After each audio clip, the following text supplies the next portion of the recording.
మెడ్ zone ఉంది. వాస్తవంగా 2019 elections కు ముందు మెట్టెక్ జోన్ మొత్తం గందరగోళమైంది. ఎందుకనేది అబ్దుల్ కలాం ఇన్స్టిట్యూట్ వాళ్ళు దాన్ని టేకప్ చేసింది. వాళ్ళు తెస్తామన్నటువంటి సందర్భంలో అప్పుడు వీళ్ళు కేంద్రంతో గొడవ పడడం వల్ల ఎలవ్ చేయలేదు. అంటే చాలా గ్యాప్ వచ్చినప్పుడు చివరికి ఇనాగ్రేషన్ కూడా లైట్ గా చేసామనిపించి వదిలేశారు. అది కంపెనీలు అన్నది అప్పుడు అనుకున్నటువంటిది మాత్రం, అంటే శంకుస్థాపన కాదు. బట్ ఇతని హయాంలో ఆ మెట్టెక్ జోన్ కి సంబంధించి జగన్ హయాంలో బోల్డ్ కంపెనీలు వచ్చినాయి. ఇప్పుడు చంద్రబాబు గారు ఒక కంపెనీతో ఏం చేస్తున్నారు, ప్రతి కంపెనీలతో ఇంటరాక్షన్, పారిశ్రామికవేత్తలతో మాట్లాడటం, అవన్నీ లైవ్ లో పెట్టడం, ఇవన్నీ జరుగుతుంది. ఇతని హయాంలో వచ్చినటువంటి ఆ ఇండస్ట్రియలిస్టులకు సంబంధించిన ఇన్ఫర్మేషన్ ఎవరికి తెలుసు?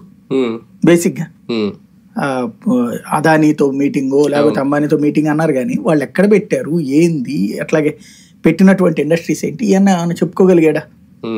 లేదు. ఆయనది రాబోతోంది, వచ్చేసింది, వస్తున్నారు. ఇప్పుడు సరే ఫర్ ఎగ్జాంపుల్ బీపీసీఎల్ ఉంది, మొన్న ఢిల్లీ వెళ్ళినప్పుడు మాట్లాడారు. అది యాక్చువల్గా మన్మోహన్ సింగ్ హయాంలో ఇచ్చినటువంటి హామీ, మన విభజన చట్టంలో భాగంగా ఇచ్చినటువంటి హామీ. అది మర్చిపోయింది జగన్ సర్కారు. చంద్రబాబు సర్కారు అప్పుడు మర్చిపోయింది, జగన్ సర్కారు కూడా మర్చిపోయింది.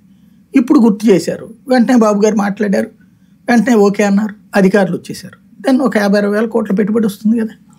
జగన్ ఎందుకు చేయలేకపోయాడు? అది